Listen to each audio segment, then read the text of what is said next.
Lepo pozdravljeni in prisrčno dobrodošli. Gospod Martin Golob je že tako lepo začel to naše srečanje. Jaz imam že ta mikrofon, pa očitno ne dela, poskusim s tem. Lepo pozdravljeni in prisrčno dobrodošli. Najlepša hvala spoštovanemu gospodu Martinu Golobu, ki je poskrbel za sproščen uvod v današnje srečanje in predstavitev njegove nove knjige z naslovom 365 dni z Božjo besedo.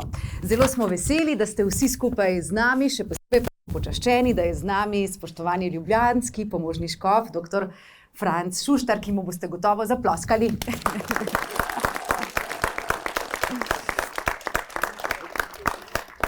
Kot vsi tukaj gotovo zelo dobro veste, je to že druga knjiga spoštovanega gospoda Martina Goloba, prva knjiga z naslovom Na spletni prižnici, ki sta jo napisala skupaj z gospodom Lojzetom Grčmanom, je bila v manj kot v letu in pol, izšla je novembra 2022, prodana v 23.500 izvodih, kar jo uvršča v sam vrh slovenskih knjig, ki so bile kadarkoli prodane v samostojni Sloveniji.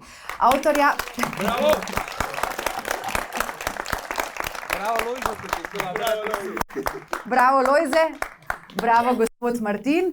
Naj povem, da sta avtorja obiskala že 32 slovenskih krajev, od Veržeja do Pivke, od Koroške Bele do Metlike. Navdahnila sta številne poslušalce, tako da se je zgodilo tudi, da so dogodek morali iz kulturnega doma prestaviti kar v športno dvorano. In spoštovani in spoštovane, pred predstavitvijo te knjige pa z velikim veseljem k nagovoru vabim direktorja založbe Družina, gospoda Toneta Rodeta. Če bi ga vprašala, zakaj se veseli druge knjige gospoda Martina Goloba, bi bilo to gotovo retorično vprašanje. Tako da vam samo predajam mikrofon in dobrodošli.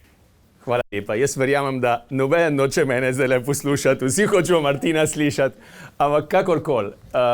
Glejte, za mene je danes zelo, zelo vesel in pomenljiv dan iz različnih razlogov. Ta Martinova zgodba in naša zgodba odpiranja, prevetritve, stika z vsakomur, ki mu je pomembno, lepo, dobro, resnično v tej naši lepi slovenski deželi, se je začela tam pred 6 leti, ko smo dejansko iz družine razvili z Lojzetovo ekipo, pa še, tam jih je še nekaj članov Aleteje, nek medij, ki bi bil odprt za dialog vseh dobro mislečih ljudi.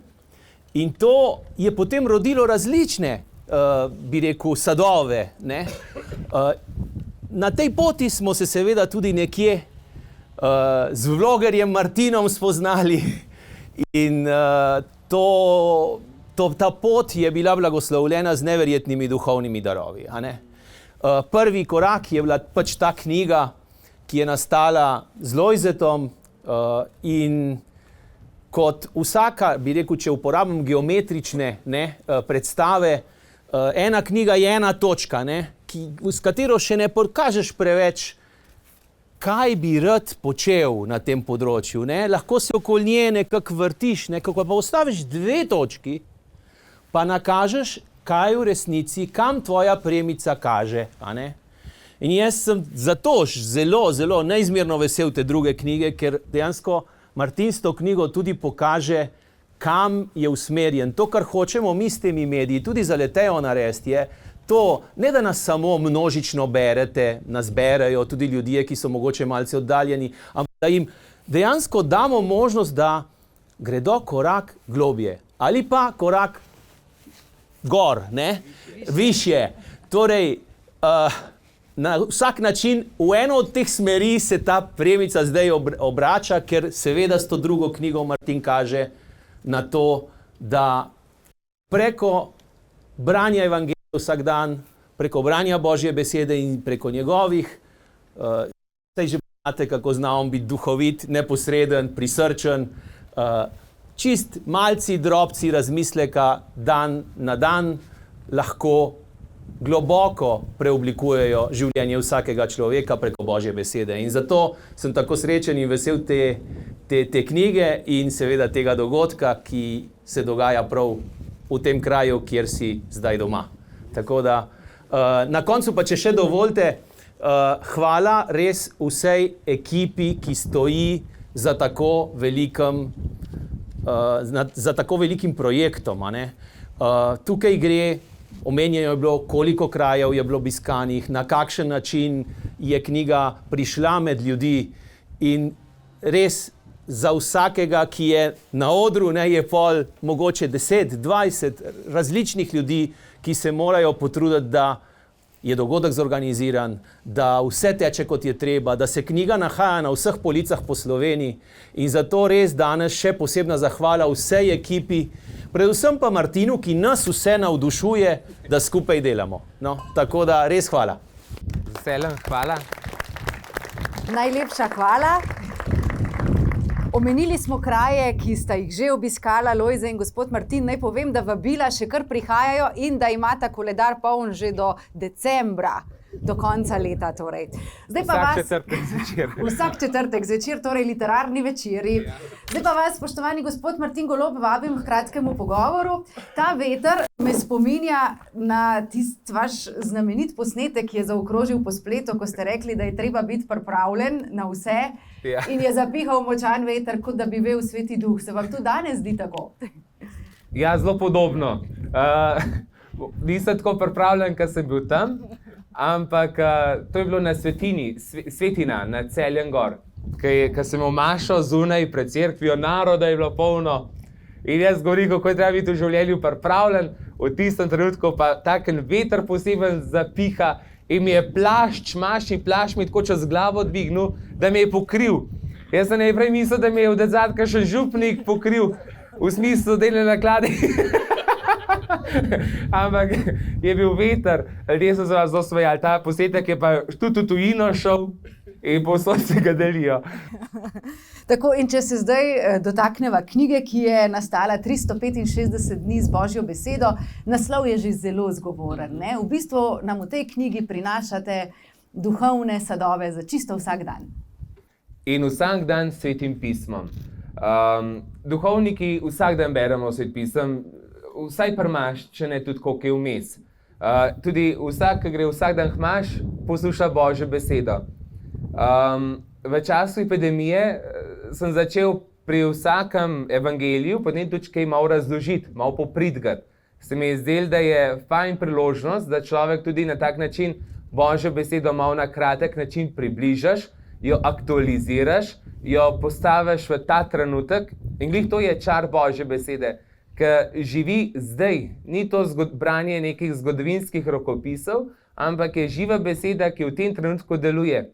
Ob vsem tem sem seveda tudi sam rastel in prav spomnim se, bil sem v Sveti deželi, škof Jurij Bizjak nas je vodil po Sveti deželi in on je rekel, da bi bili kot Marija, ki je ves čas premišljevala Jezusove besede v svojem srcu. Je še uporabil besedo premetavala, da jih je besede, Božje besedo gneteš. No in tako je preko vseh teh prenosov in televizija Gol TV, vsak dan ena kratka misel, taka kratka pridga za vsak dan. Tako da mislim, da je to bolj lep sopotnik v življenju. Predvidevam, da ste danes zjutraj bliže vsi pri Sveti maši, zato evangelija ne bomo ponavljali. Lahko pa preberemo en delček razlage za današnji dan, ki pravi takole: gremo skozi grob v večno življenje. Smrt je potopljena v Bogu, ker je Jezus od znotraj uničil smrt, ko jo je premagal. Kako jo je uničil?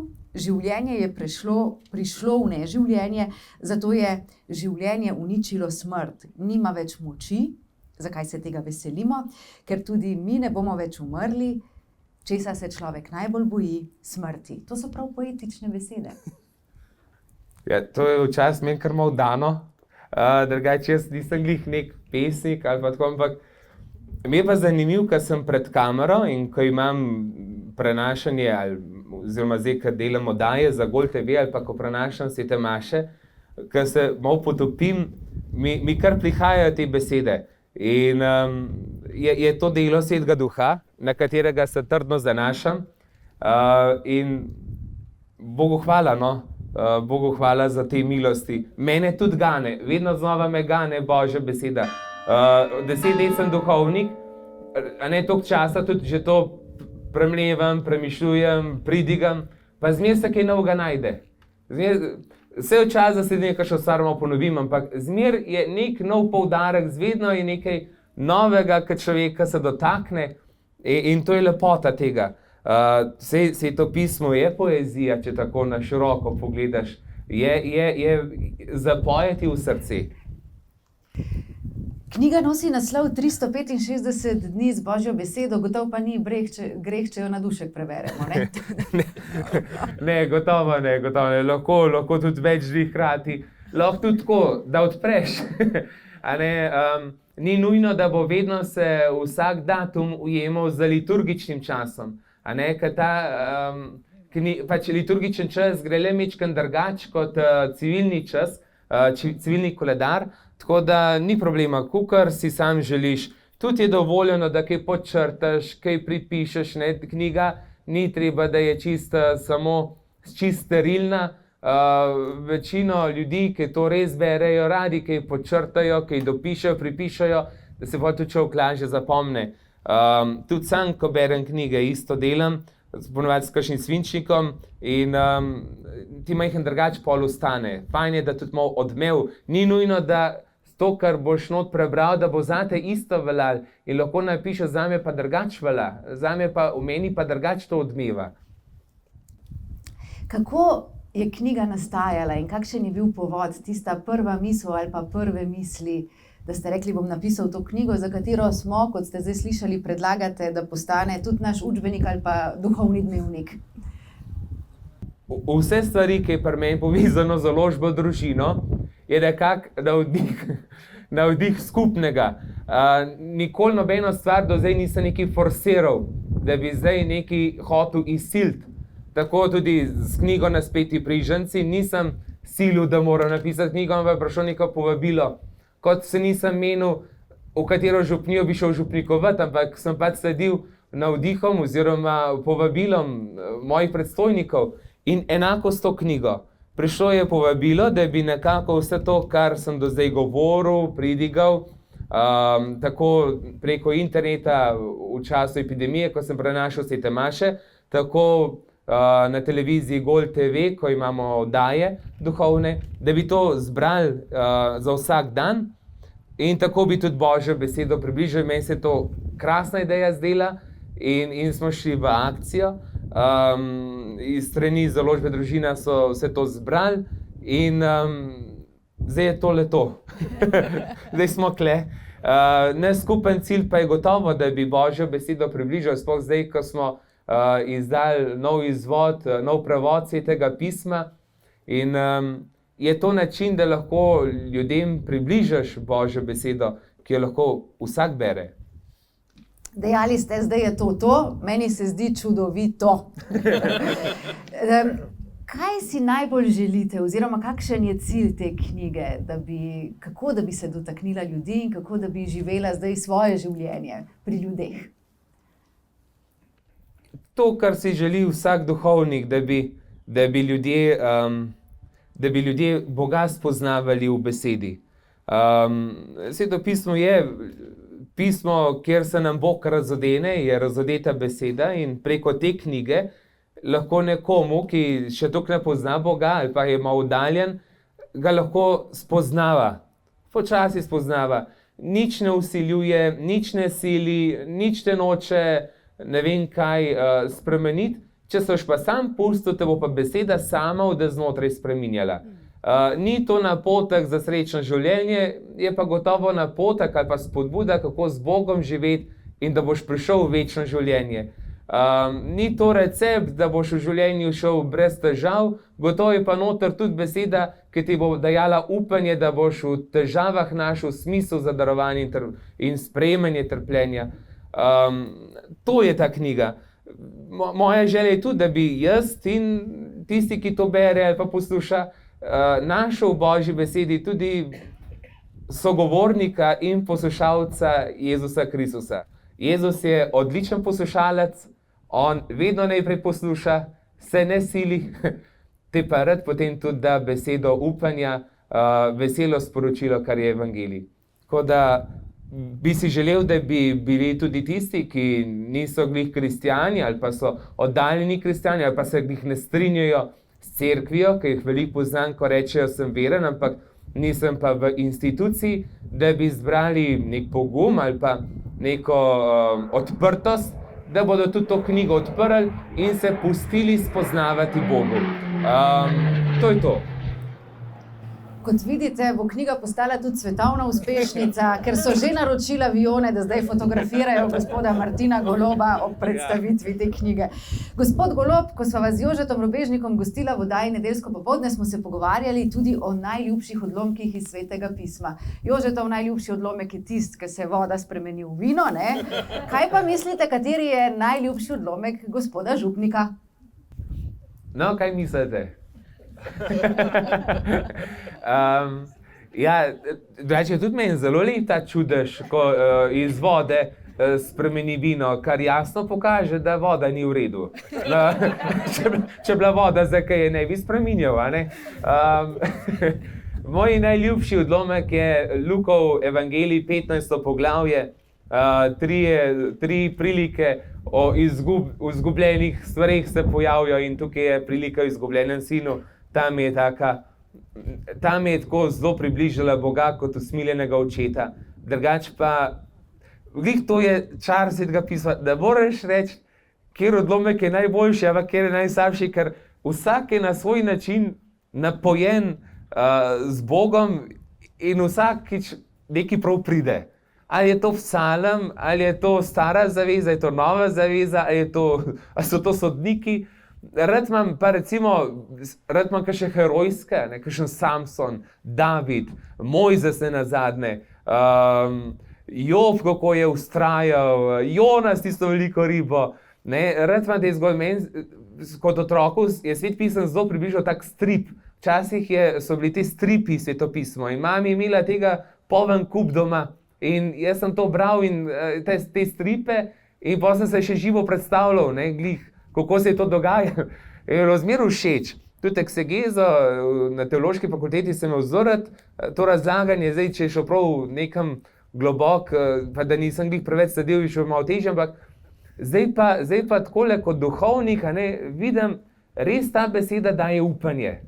Včeraj zvečer, ura je bila ne 8:30, sem dobil klic.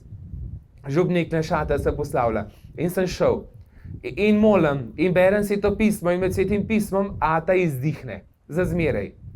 Mi smo bili izbrani, če ne bi imel podlage vere in Kristusovega vstajanja in Božje besede, jaz ne bi mogel kaj tam reči. Tako sem pa lahko rekel, sej ata je šel v večnost, mazilil sem ga, pripravljen je bil, bilo nam je težko, pa hkrati je donelo upanje Božjega.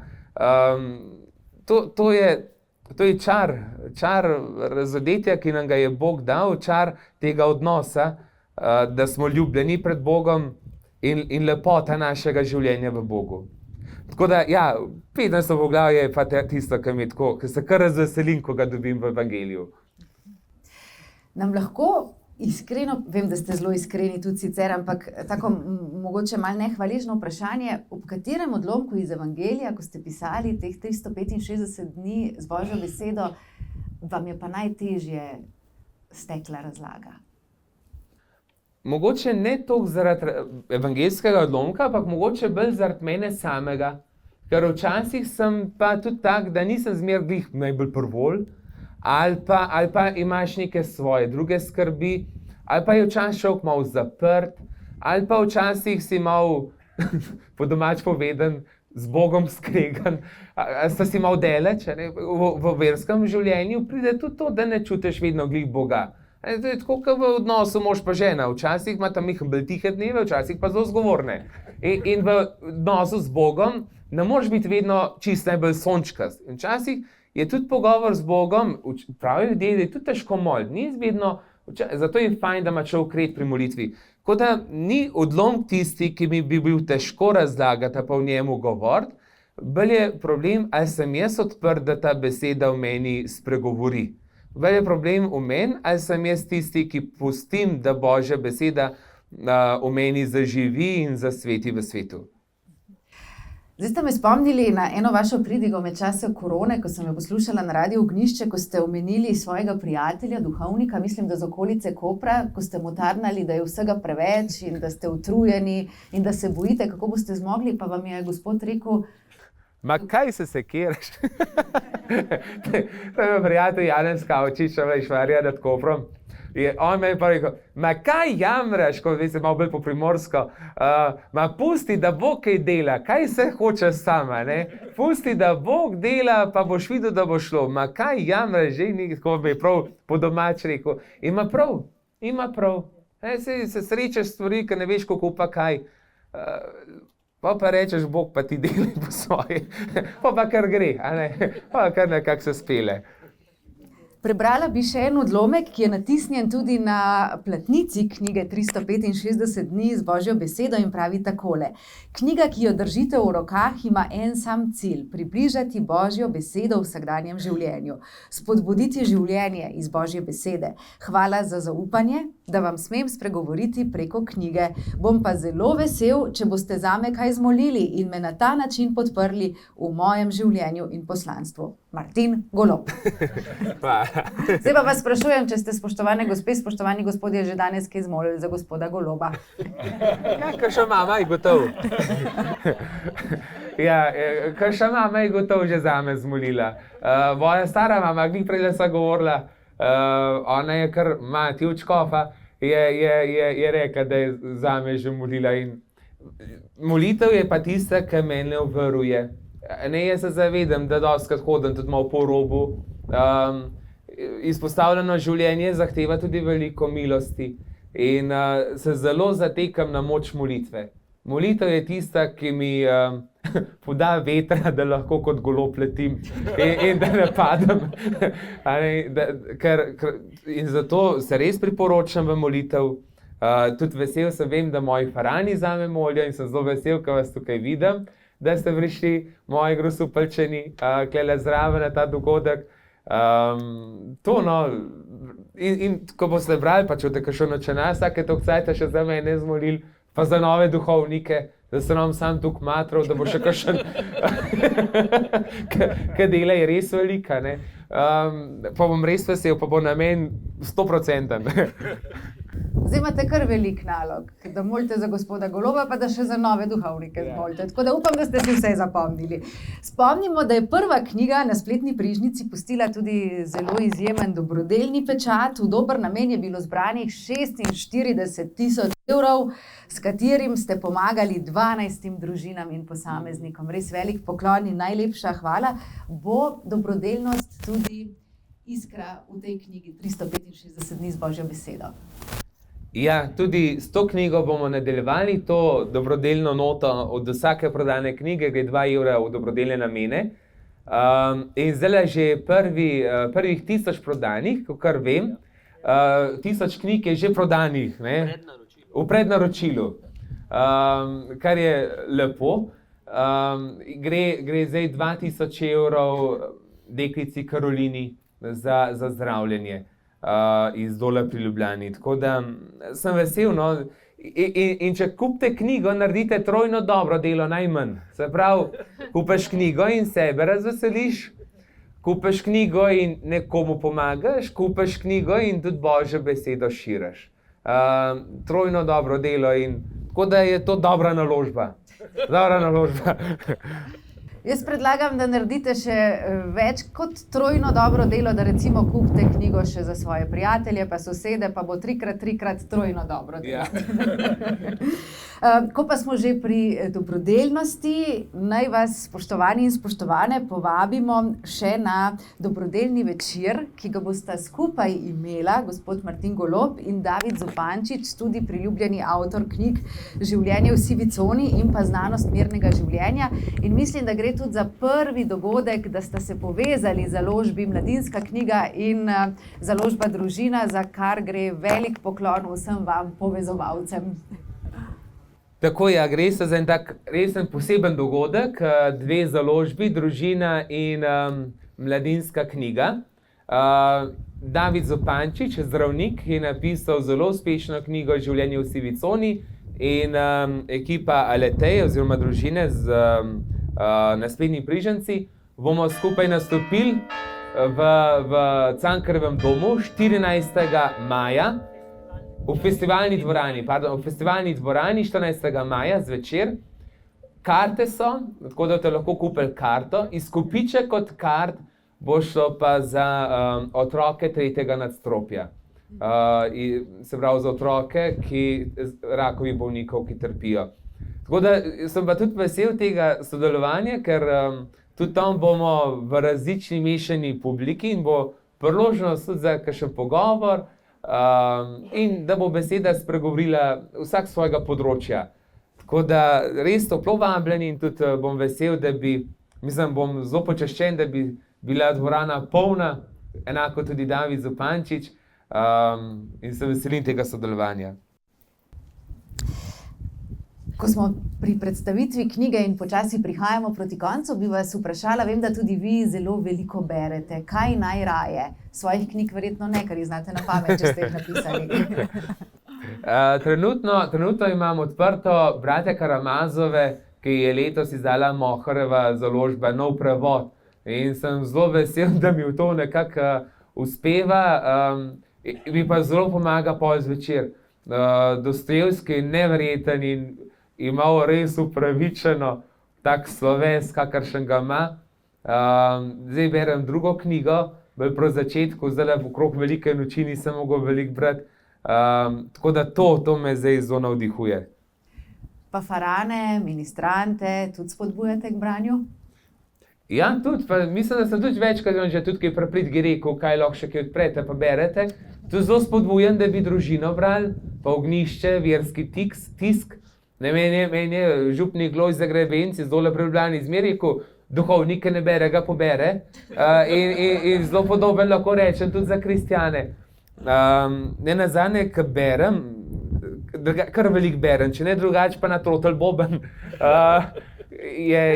človek res razvija besedni zaklad, neko umsko sposobnost, postaja širok za dialog, širiš en obzorje notranjega sveta, ki ga pač kar tako ne moreš dobiti. In mislim, da čeprav smo zelo v elektronskem svetu, ki je vse na digitalno, beseda bo vedno ostala beseda in pisana beseda ne bo nikoli umrla.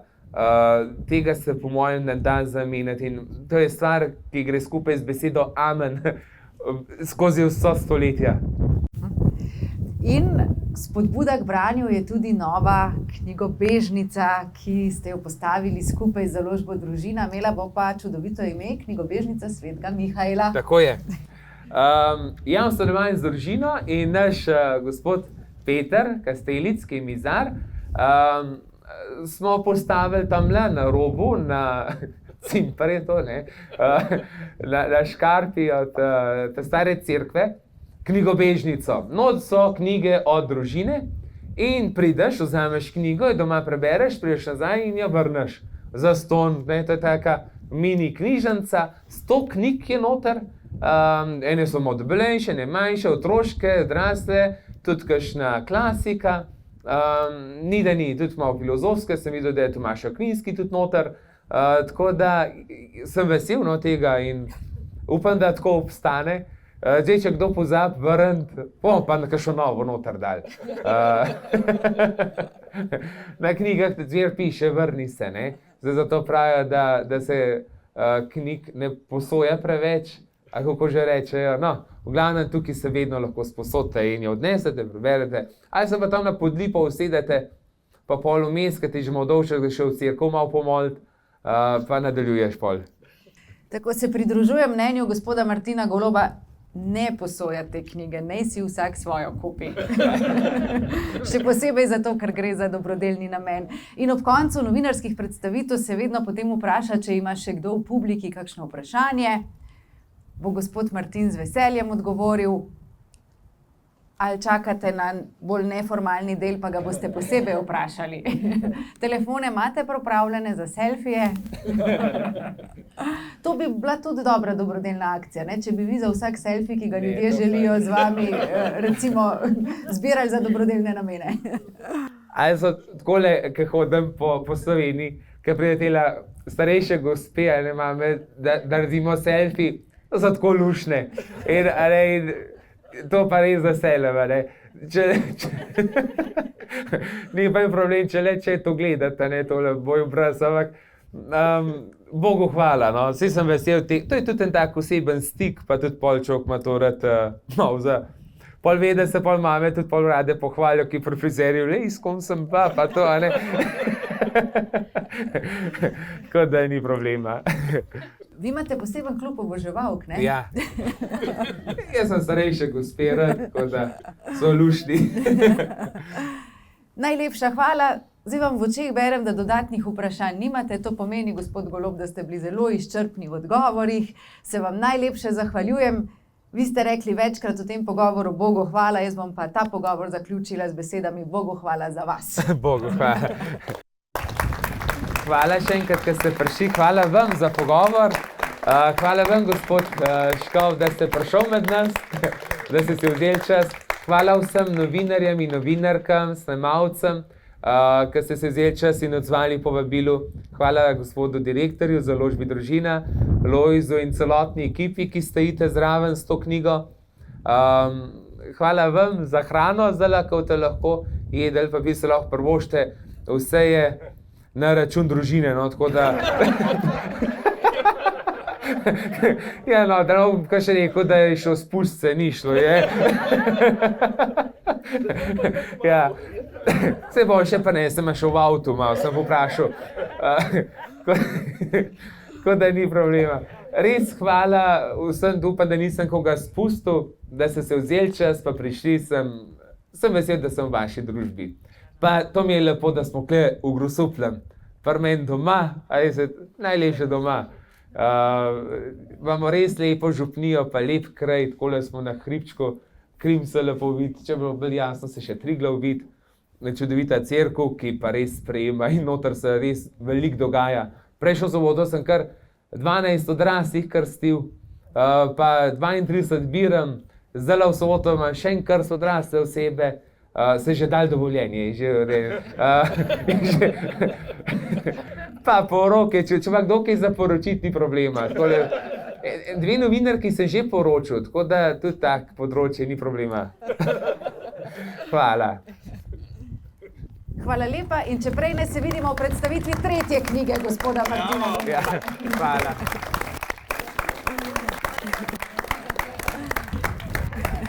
Zdaj pa avtograme. Ja, avtograme. Hvala. Hvala.